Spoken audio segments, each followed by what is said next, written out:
28వ వచనాన్ని చాలక దేవుని ప్రేమించు వారికి. ఆమేన్. ఆ వచనం మొత్తం కూడా చదివితే మంచి మాటలే, కానీ వివరించడానికి ఇది సమయం కాదు. మనం వచ్చింది ఎందుకంటే ప్రతిష్ట కొరకు ప్రార్థన చేయటానికి కదా. ప్రతిష్ట కొరకు ప్రార్థన చేయటానికి. ప్రతిష్ట కొరకు ప్రతిష్ఠించుకున్న వారు ఎంతమంది? ఏంది ప్రశ్న?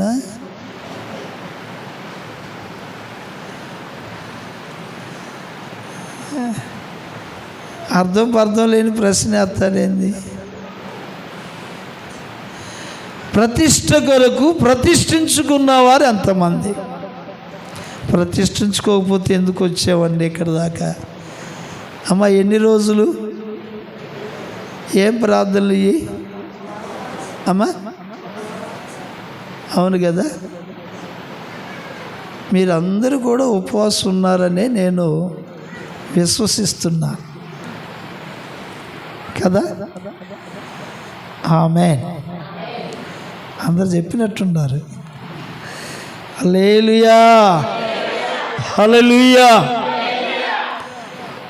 ప్రార్థనలు జరుగుతూ ఉంటే దైవ కార్యాలు కూడా ప్రారంభమవుతూ ఉంటాయి. నమ్మండి, నమ్మండి. భోజనం మానుకుంటే దైవ కార్యాలను చూస్తాం. 30వ తారీఖున వచ్చిన జనులందరూ కూడా చెప్పుకుంటారు, సంఘం ఉపవాసం ఉండి ప్రార్థన చేసింది, దేవుడు అది ఇచ్చారు, దేవుడు ఇది ఇచ్చారు. ఆ రోజున సాక్ష్యాలు చెప్తూ ఉంటే అద్భుతంగా ఉంటుంది. అయ్యయ్యో నేను కూడా బాగుండేది, నేను ఉండలేకపోయాను ఉపవాసం అని చెప్పేసి అప్పుడు బాధపడతాం. అప్పుడు బాధపడకుండా ఉండడం కోసమే దేవుడు మమ్మల్ని పిలిపించాడు. అమ్మా, దేవునికి మహిమ కలుగును గాక. హల్లెలూయా, హల్లెలూయా. దేవుని ప్రేమించువారు మొదటిగా ఉపవాసం ఉంటారు. దేవుని ప్రేమించేటటువంటి వారు. దేవుని ప్రేమించడం అంటే సజీవయాగంగా సర్వాంగ హోమముగా దేవునికి అప్పగించుకోవటం. సుదర్శనయ్య గారు చెప్పేవారు, బైబిల్ కాలేజీలో ఉన్నప్పుడు, జ్ఞాపకం వస్తుంది కాబట్టి చెప్తున్నాను. అయ్యగారు వాళ్ళ ఇంటికి స్కూలు దగ్గరలోనే, ఎలిమెంటరీ స్కూలు దగ్గరగా ఉండేదట. ఓ టీచర్ గారు, అప్పట్లో సౌకర్యాలు లేవు కదా స్కూల్స్లో, అక్కడికి టీచింగ్కి వచ్చి అయ్యగారు ఇంటికి వచ్చేసి భోజనం చేసి వెళ్ళేదట. ఒక రోజున అయ్యగారు వాళ్ళ ఇంట్లో తనకు కావలసినవి మరి ఫేస్ ఉంటాయి కదా కొన్ని అవి అడిగారట. అడిగితే అయ్యగారు చెప్పారు, సువార్తను చెప్పాడంట. యేసు ప్రభు నమ్ముకోవాలి అని చెప్పేసి సువార్త చెబితే ఆ టీచర్ గారు అన్నారంట, అయ్యగారు ఈ చర్మం ముడతపడిన తర్వాత యేసు ప్రభు, అప్పటి వరకు కాదయ్యా అని చెప్పేసి అన్నాడు కదా. చర్మం ఎట్లా ఉండాలి? ఆకర్షణీయంగా ఉన్నప్పుడే మనము యేసు ప్రభు దగ్గరికి రావాలి. యేసు ప్రభుకి మన శరీరాలను దేవునికి సమర్పించుకోవాలి. దేవుని ప్రేమించువారు యవన కాలములోనే ప్రభు కొరకు జీవించడానికి ఇష్టపడతారు. ఆమేన్. సరే, ముందుకు సాగుదాం.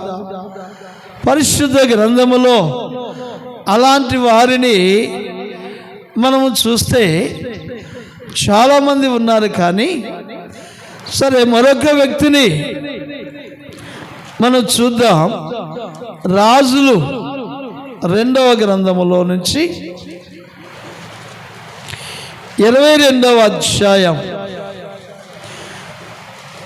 మొదటి నుంచి మనము చూస్తే, యోషియా ఏలనారంభించినప్పుడు 8 ఏండ్ల వాడై యెరూషలేమునందు 31 సంవత్సరములు ఏలెను.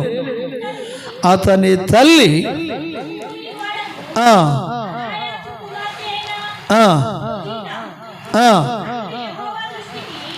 అతడు యెహోవా దృష్టికి యథార్థముగా నడుచుచు కుడి ఎడములకు తిరుగక తన పితరుడకు దావీదు చూపిన ప్రవర్తనకు సరిగా ప్రవర్తించెను. చాలండి. ఆ తదుపరి 21వ అధ్యాయములో 19వ వచనం, ఆమోను ఏలనారంభించినప్పుడు 22 ఏండ్ల వాడై యెరూషలేమునందు 2 సంవత్సరములు ఏలెను. అతని తల్లి, చాలని ఒక్క నిమిషం ఆగండి. ఆ తదుపరి 22వ వచనం నుంచి చదువుకుందాం. 21 కూడా చదవండి.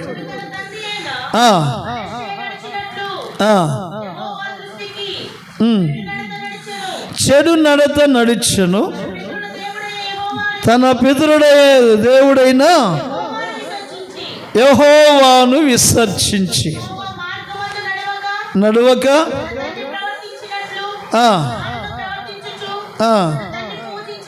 తన తండ్రి పూజించెను. ఆమోను సేవకులు అతని మీద కుట్ర చేసి అతని నగరునందు అతని చంపగా, దేశపు జనులు రాజైన ఆమోను మీద కుట్ర చేసిన వారిని అందరినీ చంపి అతని కుమారుడైన యోషియాకు అతనికి మారుగా పట్టాభిషేకము చేసెను. ఆమేన్. ఈ విషయాలను గమనిస్తే యోషియా తండ్రి ఆమోను తండ్రి, వీరు దేవునికి వ్యతిరేకముగా పరిపాలన చేస్తూ విగ్రహాలను పూజిస్తూ వారి ఇష్టానుసారంగా పరిపాలన చేస్తూ వచ్చారు. ఆమోనును చంపారు. ఆమోను మీద కుట్ర చేసిన వారిని కూడా చంపారు. ఆ తరువాత ఆమోను కుమారుడైనటువంటి యోషియాను పట్టాభిషేకము చేశారు. ఆమోను ఎన్ని సంవత్సరాల కాలములో ఆయన రాజుగా నియమించబడ్డాడు అంటే 22 ఏండ్ల వాడై. ఎన్ని సంవత్సరాలు పరిపాలన చేశాడు? 2 సంవత్సరాలు పరిపాలన చేశాడు. యోషియా ఏలనారంభించినప్పుడు ఎన్ని సంవత్సరాలు? 8 సంవత్సరాలు. ఎన్ని సంవత్సరాలు పరిపాలన చేశాడు? ఎన్ని సంవత్సరాలు? 31 సంవత్సరాలు. అహరోనయ్య గారు చెప్పేవారు, 2 సార్లు జన్మించిన వారు ఒకసారి మరణిస్తారు, ఒకేసారి జన్మించిన వారికి 2 మరణాలు అని చెప్పేవారు. విన్నారా మీరు?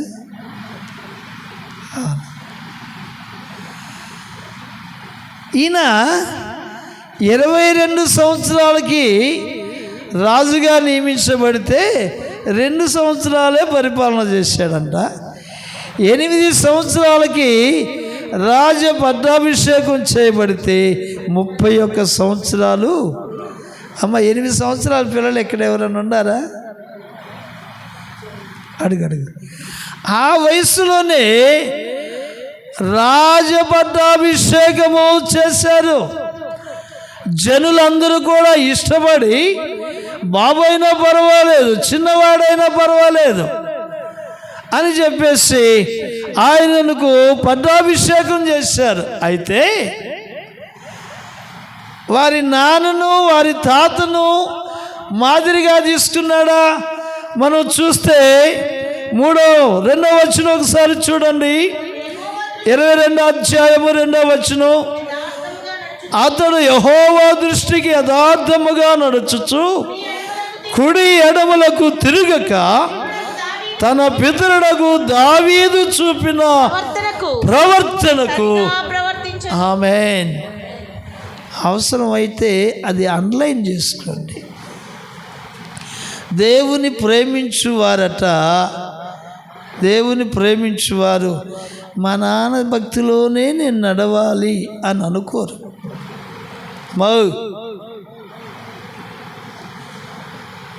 ఒక పాప ఉంది, వాళ్ళ నాన్న అంటే బాగా ఇష్టం అంట. అయితే వాళ్ళ నాన్న చనిపోయినా అమ్మాయి బాప్తిస్మం పొందిన వాళ్ళ నాన్న ఫోటోకి కొవ్వొత్తులు వెలిగించటం, సాంబ్రాణి కడ్డీలు వెలిగించటం. అమ్మా ఎంత ప్రేమ అంటే అంత ప్రేమ. కానీ కొవ్వొత్తులు వెలిగించడం, సాంబ్రాణి కడ్డీలు వెలిగించడం, ఆ వాసన పిలుచుకుంటాడా? అమ్మా పిలుచుకుంటాడా? ఇంకా పితరులు వారి యొక్క మార్గాలలో నడుస్తూ ఉన్నారేమో. వారి మార్గాలు సరిగా కాకపోతే వాటిని విడిచిపెట్టేవారే దేవుని ప్రేమించువారు.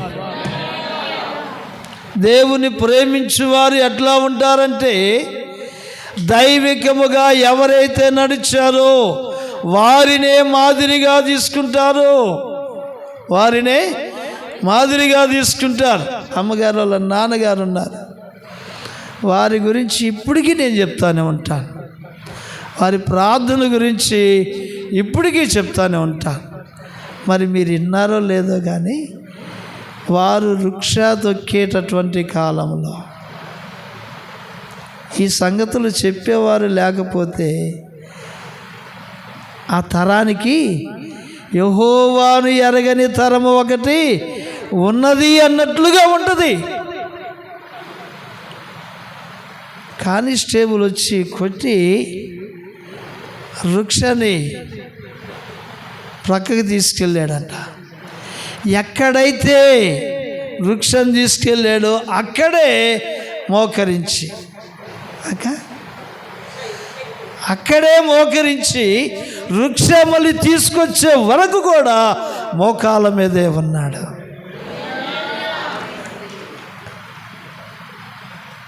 చదువు లేదండి,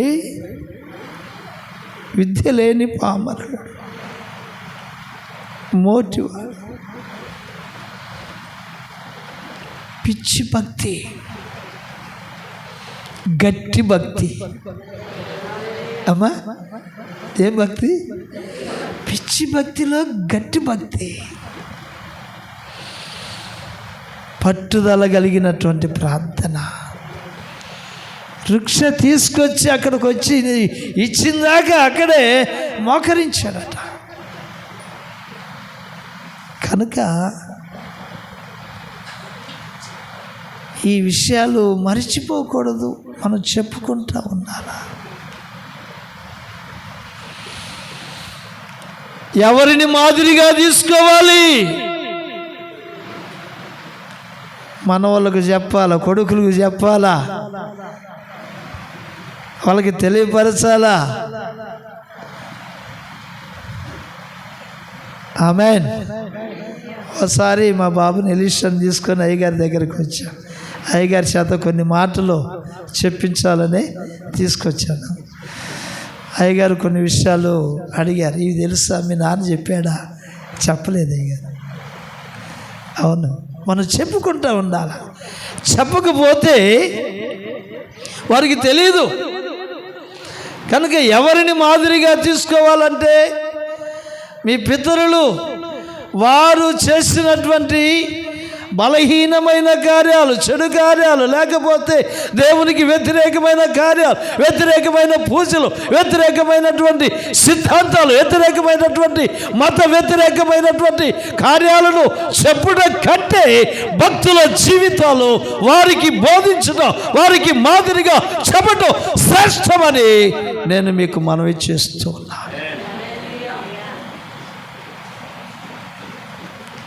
వారికి పునాది వేసిన వారు అవుతారు. అమ్మా, పునాది వేసిన వారు అవుతారు. గట్టి పునాది. ఆమేన్, హల్లెలూయా. యోషియా గారు ఎవరిని మాదిరిగా తీసుకున్నాడు? పితరుడైన దావీదు గారిని మాదిరిగా తీసుకున్నాడు. దావీదు గారిలో చెడు ఉంది, మంచి ఉన్నది. దావీదు గారిలో ఉన్నటువంటి శ్రేష్టమైనవి, మంచివి యవన కాలములో బాలుడిగా ఉన్నటువంటి దినాలలోనే గొల్యాతును చంపడానికి 5 నున్నని రాళ్లను తీసుకున్నటువంటి మాదిరి జీవితాలను ఆయన తీసుకున్నాడు.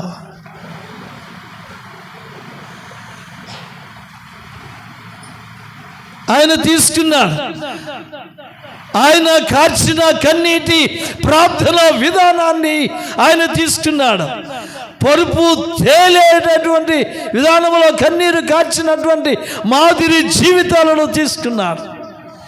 యథార్థముగా ఎవరికి యెహోవాకు యథార్థముగా కుడికి కానీ ఎడముకు కానీ తొలగకుండగా ఆయన పరిపాలన చేయటం మొదలుపెట్టాడు. దేవునికి మహిమ కలుగును గాక. హల్లెలూయా. మరొక విషయాన్ని చెప్పుకొని ముగింపులోనికి వద్దాం. ఆయన ప్రభు కొరకు జీవించినటువంటి వాడై ఉన్నాడు. ఆయన కాలములో ఎట్లా అంట, యెహోవా దృష్టికి యథార్థముగా ఆయన నడుచుకుంటూ కుడి ఎడములకు తిరుగుక,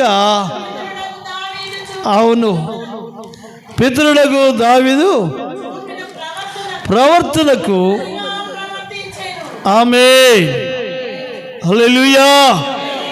కనుక ఆ విధముగా భక్తి చేసేవారు ఈ దినాలలో అవసరం. ఈ దినాలలో అవసరం. దేవునికే మహిమ కలుగును గాక. పరిశుద్ధ లేఖనములో నుంచి సమూయేలు 2వ గ్రంథం 16వ అధ్యాయము 5వ వచనము నుంచి మరొక విషయాన్ని చెప్పి ముగిస్తాను. దేవుని ప్రేమించేవారు ఎలాంటి వారు, ఎట్లా ఉంటారు? రాజైన దావీదు బహురీము దాపునకు వచ్చినప్పుడు సౌలు కుటుంబీకుడగు గెరా కుమారుడైన షిమి అనునొకడు అతడు నుండి బయలుదేరి వచ్చెను. అతడు వెంట నడుచుచు దావీదును శపించుచు జనులందరూ బలాఢ్యులందరూ దావీదు ఇరుపార్శ్వముల నుండగా రాజైన దావీదు మీదను అతని సేవకులందరి మీదను రాళ్ళు రువ్వుచూ వచ్చెను. ఈ షిమి అంటున్నాడు కదా, నరహంతకుడా, దుర్మార్గుడా, చీ పో, నీ వేళ వలనని నీవు వెలగొట్టిన సౌలు ఇంటి వారి హత్యను యెహోవా నీ మీదికి రప్పించి యెహోవా నీ కుమారుడైన అబ్షాలోము చేతికి రాజ్యమును అప్పగించి ఉన్నాడు. నీవు నరహంతకుడు గనుకనే నీ మోసములో నీవు చిక్కుబడి ఉన్నావని చెప్పి రాజును శపించుచు. ఆ అధ్యాయము ఇంకా ముందుకు చదివితే ఉన్నది కదా. భక్తుడైనటువంటి దావీదు గారు ఏం మాట్లాడుతున్నారంటే, నేను ఇక వివరించును కానీ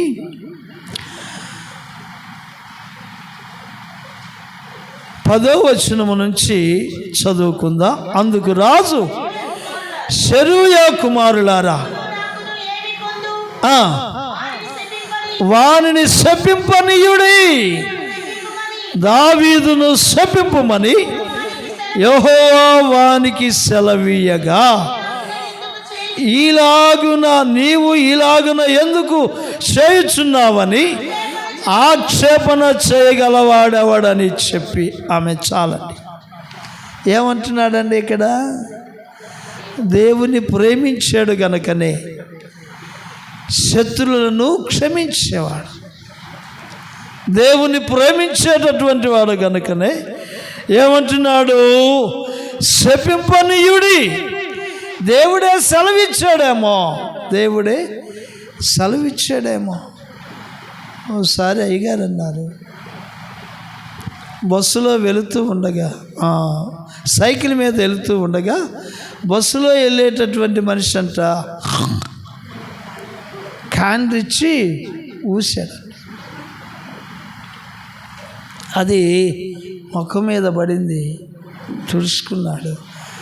అయ్యగారు అంటారు, పాత జీవితంలో అయితే మామూలుగా ఉండేది కాదు జీరో అని చెప్పేసి అనేవాడు. పాత జీవితం అంటే టౌన్ మనిషి కదా, అంత ఉంటుంది. పాత జీవితంలో అయితే మామూలుగా ఉండేది కాదు అని అన్నాడు. ప్రభువుని ఎరిగిన తర్వాత మనం అందరము కూడా ప్రభువుని కలిగిన వారం, క్రీస్తుని కలిగిన వారం, క్రైస్తత్వమును లోకానికి కనపరిచేటటువంటి వారము కనుక దేవుని పిల్లలారా, దైవత్వమును చూపించాలి.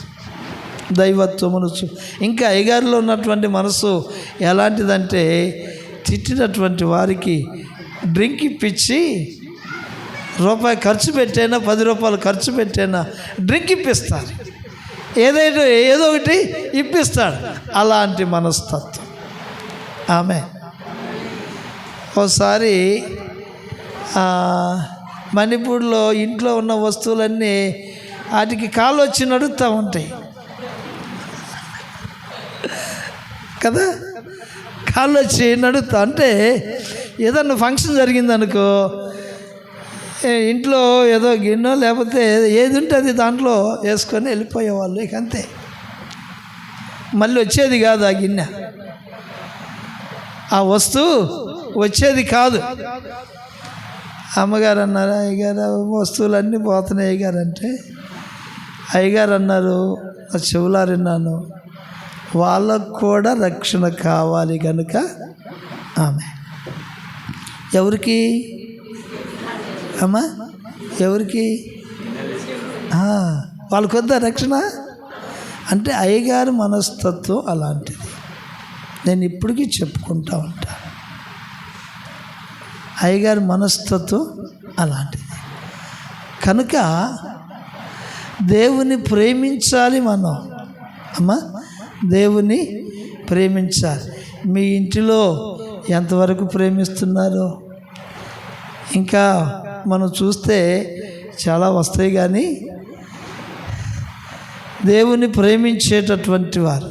అమ్మ, నా జీవితంలో నేను బాప్తిస్మం పొందా. అయ్యగారు అడిగారు నన్ను, అయ్యా బాప్తిస్ కార్యక్రమం రేపు ఉన్నాయంటే, ఇప్పుడు కాదులే అయ్యగారు, కొంచెం టైం ఉందన్న. ఆ రాత్రి నాకు మా అన్నయ్యకి కొంచెం వివాదం జరిగింది. ఆ టైంలో నాకు అనిపించింది, నేను ఇప్పుడు బాప్తిస్మం పొందుంటే నాకు ఒక హద్దు గట్టు ఉండేది, ఒక భయం అనేది ఉండేది.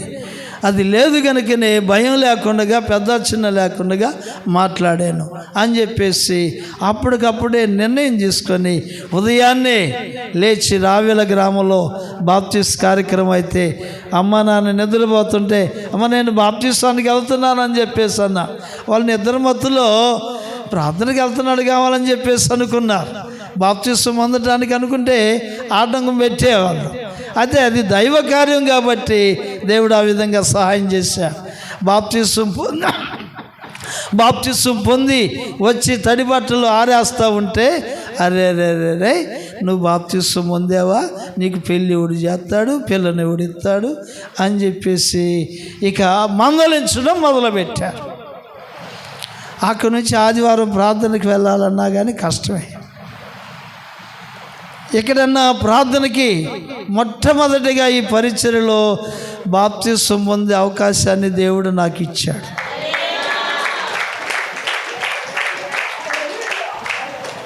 అయ్యగారు అనేవాడు, పాస్టర్ పెద్దోడా అనేవాడు.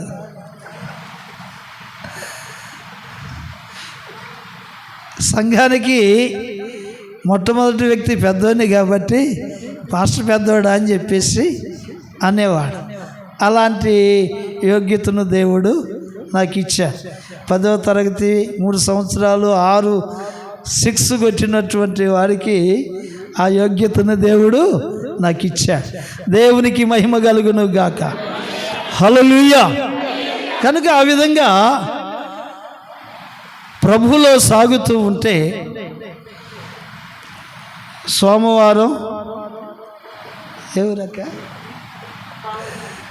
సోమవారం ఖమ్మంపాడు, మంగళవారం పావనపాడు, బుధవారం పాడిబండ్ల, గురువారం రావిల, శుక్రవారం పరస. ప్రతిరోజు ప్రార్థనకి వెళ్ళేవాడిని. బుధవారం కొంతకాలం పాడిబల్లెలో, కొంతకాలం నెమలకల్లు కూడా వెళ్ళాం. ఒకరోజు అన్నారు, అమ్మా నాన్న, రే నువ్వు రోజు ప్రార్థనకి వెళ్తున్నావు, 12 అవుతుంది, వచ్చేలకే 12 అవుతుంది, నువ్వు ప్రార్థన మానుకో, ఆదివారం ఒక్కరోజు వెళ్ళు అమ్మా, ఆదివారం ఒక్కరోజు వెళ్ళు అని చెప్పేసి అన్నా. నువ్వు ప్రార్థనకి వెళ్ళి నిద్ర సరిపోలేదని పని మానుకుంటే మాత్రం ఒప్పుకో అని చెప్పేసి అన్నా.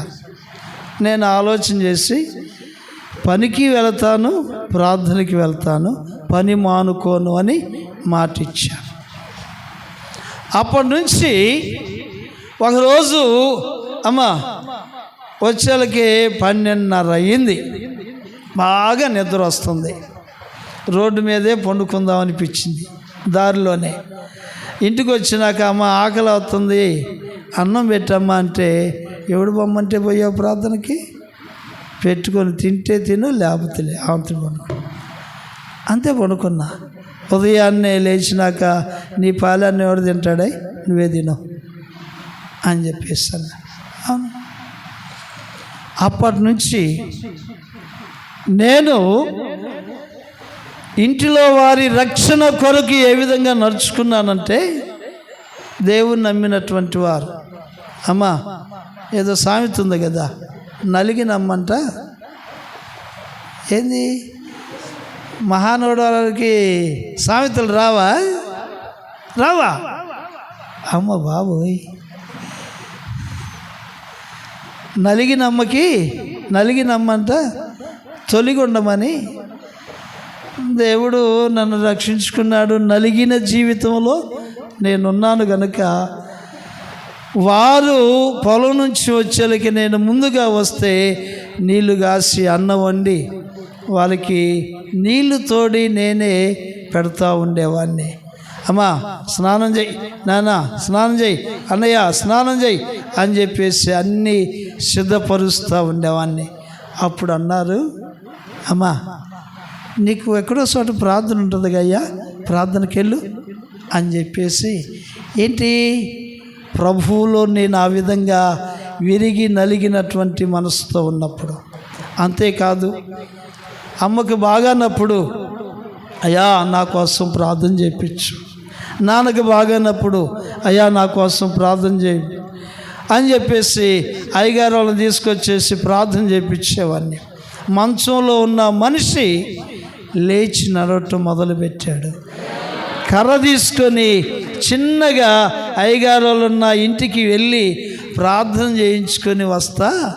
అప్పుడు అన్నాడు, అరే ప్రార్థన అంటే ఇదేరా, ప్రార్థన అంటే ఇదేరా. ఇప్పుడు అర్థమైంది పెంతుకోస్తు ప్రార్థన ఎంత గట్టిదో అప్పుడు అర్థమైంది.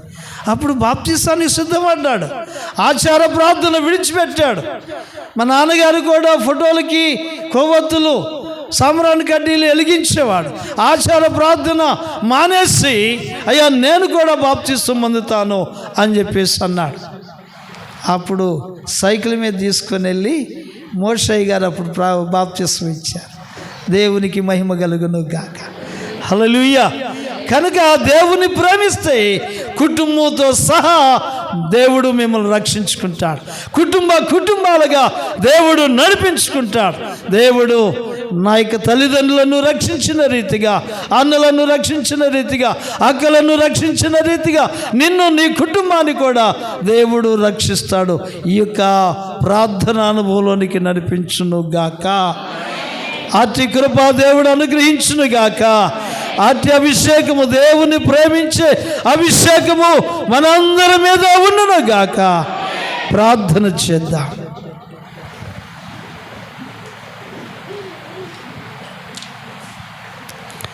ఈ సమయాన్ని దైవజనులు డానియేల్ గారికి అప్పగిస్తూ ఉన్నాను.